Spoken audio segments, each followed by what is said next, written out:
What do you mean by free people? Okay, free people, you need to have three foundations. First, you must have a healthy body. If you are not healthy, you cannot be free.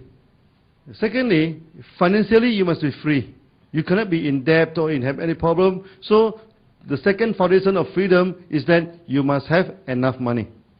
So, the third foundation is that you should be able to move, the freedom of motion. Okay, you should go to Malaysia, you can go to Europe, you can go to America, you can go to anywhere in the world you like.